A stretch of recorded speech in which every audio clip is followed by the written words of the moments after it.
led us into the danger zone of the Covenanters' prison. I wondered if she'd be a victim again, or if this time it would be me.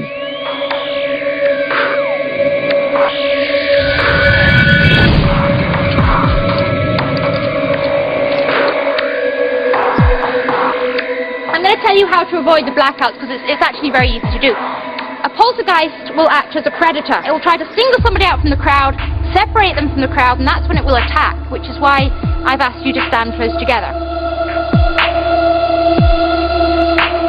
I ask everyone to get right back.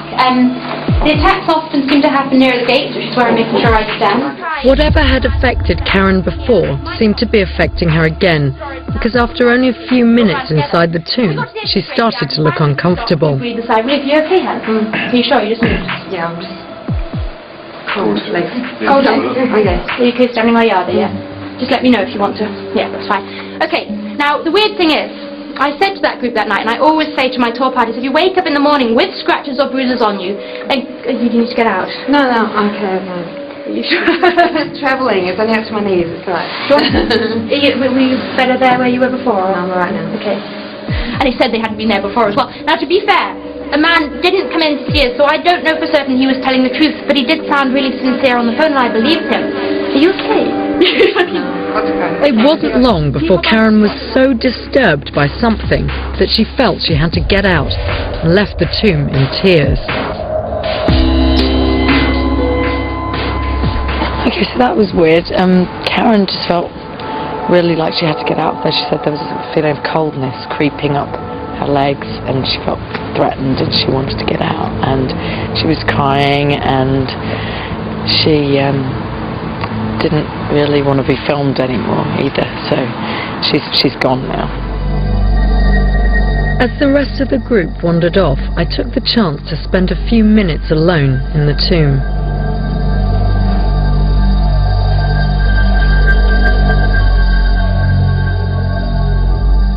Oh God, fuck, sorry. My shawl fell off. God, it's funny how you get so jumpy in here.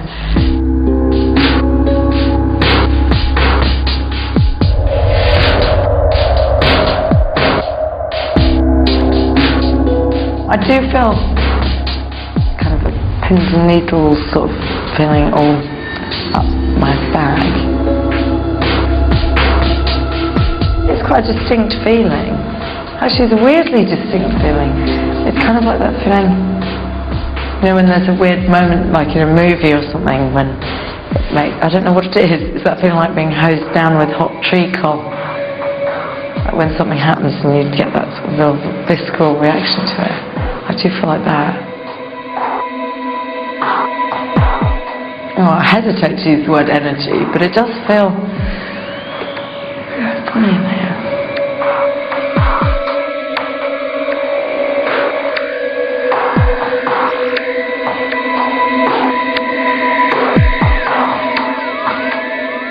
While I was concentrating on the strange feeling the tomb was causing, Peter, our director, also started to feel something odd. Now that's really strange. Did you really feel something? Yeah, I was standing in the corner and I felt a really kind of cold feeling down the back of my neck, and it felt like, almost like there's a kind of rustling noise and like a kind of like prickling on my neck. Yeah. Like this collar was kind of like prickling up. Yeah. It's really weird, isn't it, Peter? Definitely something in here that goes beyond it just being a spooky room in a cemetery. It's not so much that I feel scared or spooked, it's just I'm really glad you felt something as well. Sitting in here alone, I didn't feel so much frightened as just there's something very odd. I don't want to use the word presence because it's not like a human presence, but there's just really funny, I don't know, sense of something being really not right in this space at all. It's really not normal.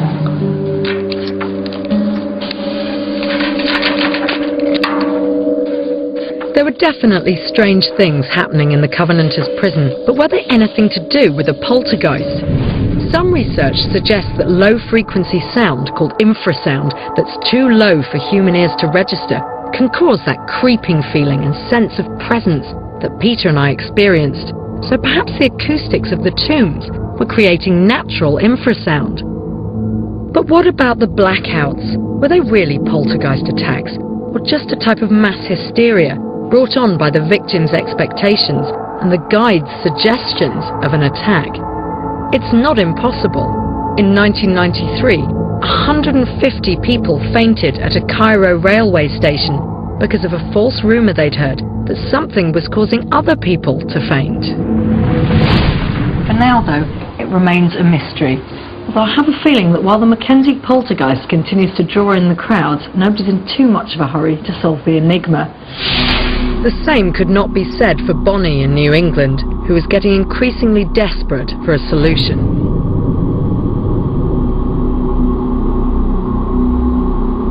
After the break, I returned to Bonnie's house and the search for the New England poltergeist. I just feel like the skin on the back of my neck and all down my spine was crawling.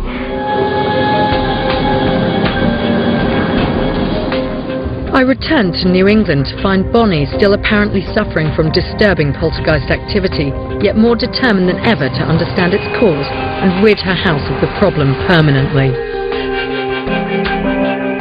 A week after Lorraine's assessment visit to Bonnie's house, her research team moved in. The entire house was laced with infrared cameras, audio recorders and other sensing equipment by techie John, researcher Barbie and team leader Dave. I was jumping around between 1.8 and 2 millibars, so that indicates that there's something there. Like I said, I have a feeling we're going to see activity tonight. Dave was particularly interested in reports of an apparition that had been spotted on more than one occasion. There is a small girl that has been seen from time to time, so we don't know if she's associated with this house. She may be associated with this house. She has been known to say why, so we don't know exactly why. Why is she saying that? She may be associated with the house. She seems to be coming towards this house. Now, you were saying though that you weren't sure that she was a human girl. Well, we don't know. That's why we're here. We need to find out. The team didn't have long to wait before things started happening. Moments after Barbie had plugged in the camera, the team spotted their first anomalies on the monitor. Light orbs, referred to in America as globules. You got globules coming at you. I'm going to start recording. Start recording. They were coming right out of the camera.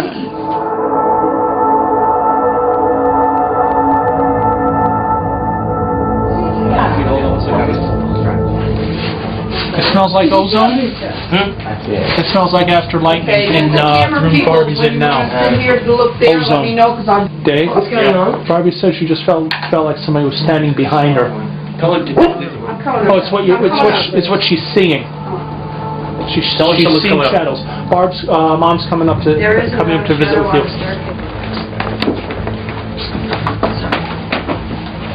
Whereabouts were you seeing it, Bob? It was right there on the wall, in the area of where the curtain is and stretching over to where the picture frame was. Right. It was really distinctive, as if somebody was standing in the doorway and casting a shadow. And that's why I asked if anybody was up here with me. Right. It really looked like someone was there. Okay, I'm going to switch over to quad.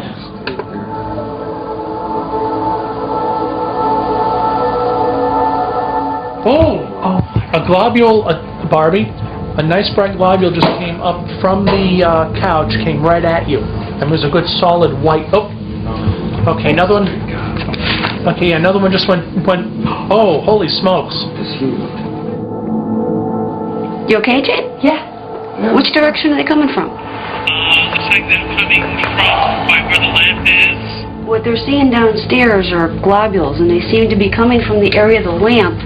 Most are actually going towards you. That's interesting.